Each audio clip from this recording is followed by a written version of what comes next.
बस एक झिझक है यही हाल दिल सुनाने में कि तेरा जिक्र भी आएगा इस फसाने में। ये जो शेर आपने सुना वो मशहूर शायर कैफी आजमी का शेर है। लेकिन कैफी ही क्यों? दरअसल वीवीआईपी सीट की सीरीज में आज हम आपको जिस सीट का फसाना सुनाने जा रहे हैं उस सीट का नाम है आजमगढ़। और कैफी आजमी इसी आजमगढ़ के रहने वाले थे और आजमगढ़ के इस जिक्र में आज यहाँ का सियासी हाल दिल बताने वाले हैं। गंगा की सहायक नदी तमसा के किनारे बसा आजमगढ़ शहर देश और प्रदेश दोनों की राजनीति के हिसाब से बेहद अहम है।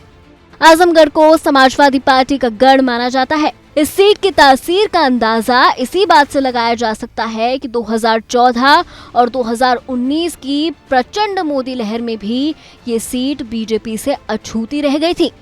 हालांकि 2022 के उपचुनाव में सपा के इस किले को बीजेपी ने भेद कर 2024 के संग्राम को रोमांचक बना दिया है। बता दें कि बीजेपी ने एक बार फिर 2022 में सपा को हराने वाले भोजपुरी स्टार दिनेश लाल यादव उर्फ निरहुआ को 2024 की जंग में उतारा है और ऐसी संभावना जताई जा रही है कि अपने गढ़ को फिर से फतेह करने के लिए खुद सपा सुप्रीमो अखिलेश यादव मैदान में उतरने वाले हैं। खबर है कि कन्नौज के साथ अखिलेश आजमगढ़ से भी चुनावी दंगल में उतरने वाले हैं ताकि पूर्वांचल के इस यादव लैंड में यादव परिवार का दबदबा बरकरार रहे। चलिए एक नजर डालते हैं आजमगढ़ के पिछले 5 लोकसभा चुनावों के नतीजों पर।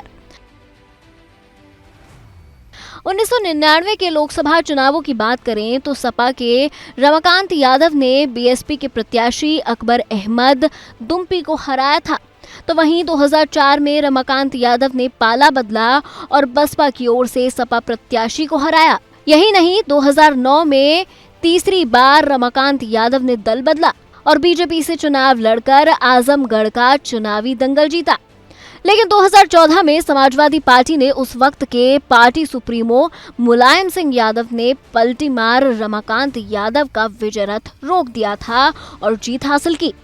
इसके बाद 2019 में मुलायम सिंह के विजय रथ को उनके बेटे अखिलेश यादव ने आगे बढ़ाया और भोजपुरी स्टार दिनेश लाल निरहुआ को 2.5 लाख से ज्यादा वोटों से हराया। हालांकि जब अखिलेश ने यूपी की सियासत की ओर रुख किया तो 2022 के उपचुनाव में निरहुआ ने सपा के धर्मेंद्र यादव को हरा दिया। आजमगढ़ लोकसभा सीट से जुड़ा एक रोचक तथ्य ये भी है कि 1989 से इस सीट पर सिर्फ एक बार चुनाव और एक उपचुनाव को छोड़ दें तो यहाँ पर यादव प्रत्याशी ही जीता है।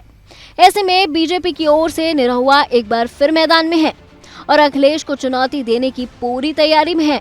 अब देखना यह है कि यादव लैंड में यादवों के इस जंग में यहाँ जातीय समीकरण के आधार पर किसका पलड़ा भारी रहता है। चलिए एक नजर डालते हैं यहाँ के जातीय समीकरण पर।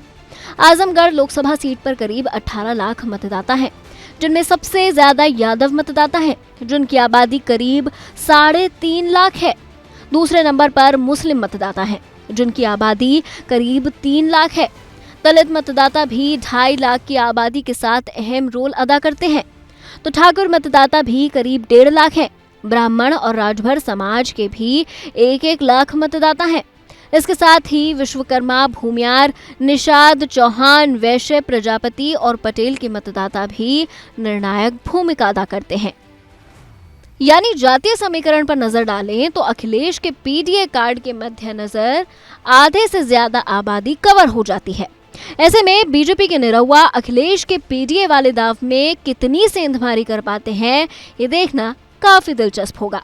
बहरहाल सियासी कद, सामाजिक जोड़ तोड़ और जातीय समीकरण को देखें तो आजमगढ़ में समाजवादी पार्टी को बढ़त जरूर दिख रही है, लेकिन बीजेपी अपने विकास और मोदी की गारंटी के दम पर चुनाव जीतने की पूरी कोशिश करेगी।